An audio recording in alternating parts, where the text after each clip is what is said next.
संत मिले। महाराष्ट्र में एक गीत है, एक दो न तीन चार साधु संत।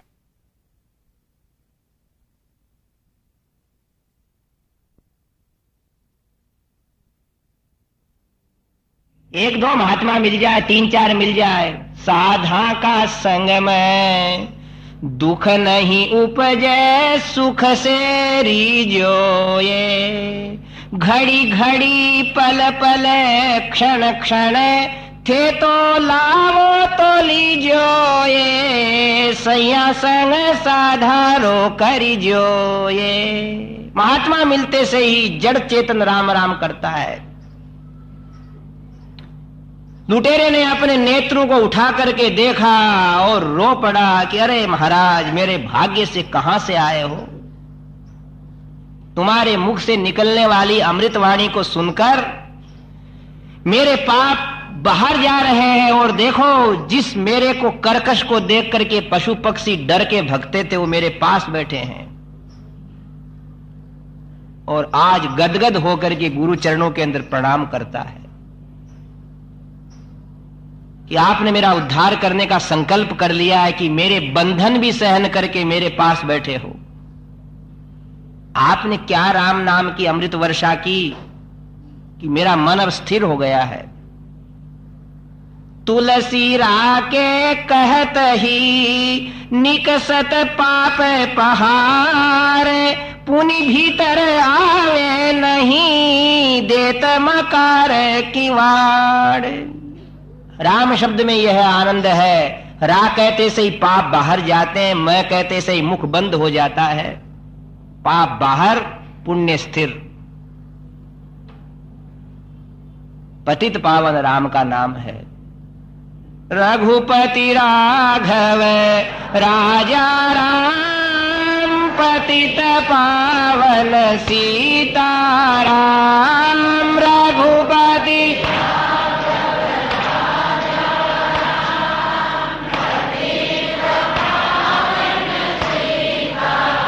राम, रघुपति राघव राजा राम, पतित पावन सीताराम। रघुपति राघव राजा राम, पतित पावन सीताराम। श्री राम जय राम जय जय राम। श्री राम जय राम जय जय राम। श्री राम जय राम जय जय राम। श्री राम जय राम जय जय राम। एतदर्थ है। भगवान से देखो यही प्रार्थना करना चाहिए कि हे प्रभु, आपने जैसे जैसे भक्तों पे निर्हेतु की कृपा करी है, वैसी हम संसारियों पे भी करो। नहीं तो निस्तार नहीं है अपने परिश्रम से। और वैष्णव लोग तो ये कहते हैं कि हमारा परिश्रम कुछ नहीं है, भगवान की दया ही पार लगाने वाली है। आज उस वन के अंदर ऐसी अपार शांति का समुद्र लहराने लगा। देवर्षि नारद उससे कहते हैं कि तू ऐसा कर, अब तेरा मन कुछ स्थिर है ना? बोले हाँ है। अब तू नेत्र बंद कर ले और याद कर ले राम जी को। उनका तेरे को स्वरूप बता देता हूं मैं। सज्जनों, इसी को ध्यान कहते हैं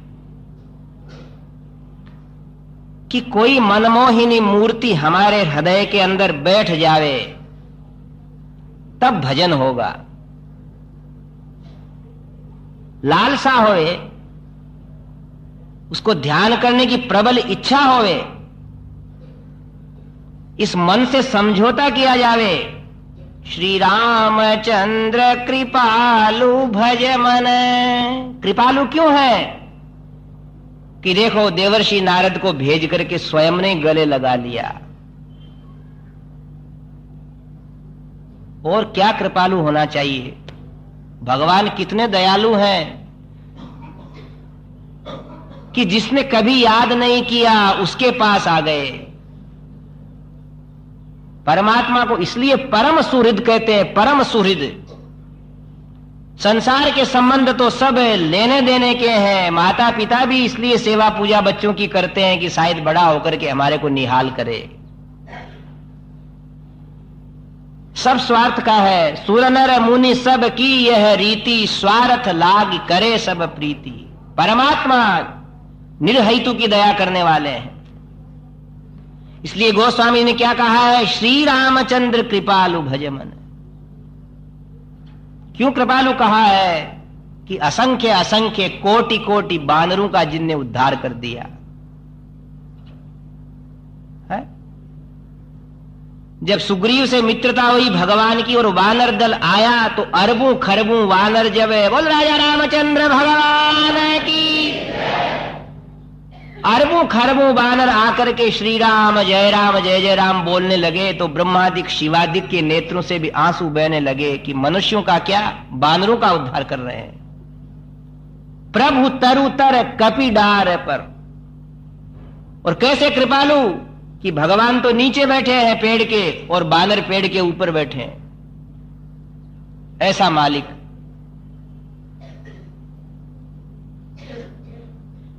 इसलिए मन को उधर लगाना है। वाल्मीकि जी को, उस लुटेरे को, ब्राह्मण के बालक को नारद जी कहते हैं कि देख तू भगवान का ध्यान कर ले। सिर मुकुट कुंडल तिलक चारु उदार अंग विभूषणम, आजानु भुज शर चाप धर संग्राम जित खर दूषणम। सिर मुकुट भगवान का स्वरूप बता दिया। आप हम अगर तल्लीन होंगे ना तो ध्यान से ही होंगे, पर हम लोग क्या जल्दी करते हैं। पूजा के समय समय नहीं है, आराधना साधना के समय शब्दों में से भगवान को विराजते नहीं है। देखो भगवान के सानिध्य में बैठना तो है ही, और अगर आराधना का आनंद लेना है तो अपने श्लोकों को, अपने चौपाइयों को, अपने दोहों को बहुत सुंदर ढंग से प्रेम से गा करके याद करो। ये भजन क्यों बनाए हैं, ये दोहे चौपाई ध्यान के श्लोक क्यों बनाए कि हमारे सामने वो उपस्थित हो जावे। जल्दी नहीं। मीरा ने गाया है न, क्षुद्र घंटिका कटि तट सोहत, नूपुर शब्द रसाल, बसोरे मेरे नयनन में नंदलाल। मोर मुकुट पीतांबर सोहे, मोर मुकुट पीतांबर सोहे, गल वैजंती माल, बसोरे मेरे नयनन में नंदलाल। दूसरी चीज मत बसाओ उस समय। श्री गुरु चरण सरोज निज मन मुकुर सुधारि, बरनऊ रघुबर विमल जसु जोदायक फलचारि। यूं कहते कहते मन को ऑफिस में मत ले जाओ। वाल्मीकि से कह रहे हैं नारद जी कि भगवान राम का ध्यान कर। कैसे हैं? तरुण रूप संपन्न सुकुमार महाबल, पुंडरीक विशालाक्ष चीर कृष्णा जिनांबरौ। अरे भैया दो हैं, राम लक्ष्मण है, जानकी है। बोले महाराज ये सब नहीं आएंगे मेरे समझ में। नीलांबुज श्यामल कोमलांगम। तेने नील कमल देखा है? देखा है। बोले नील कमल के समान उनका श्याम वर्ण है। सीता समारोपित वाम भागम। उनकी हृदयेश्वरी भगवती जानकी उनके वाम भाग में है। पाणौ महासायक चारु चापम। बड़ा विशाल धनुष उनके हाथ में है। नमामि रामम रघुवंश नाथम। और सिर पर हाथ रख करके कहा कि राम राम करते जा। उसी समय उसकी समाधि लग गई। गुरु जी की कृपा से, भगवान की कृपा से, अभ्यास से नहीं हो।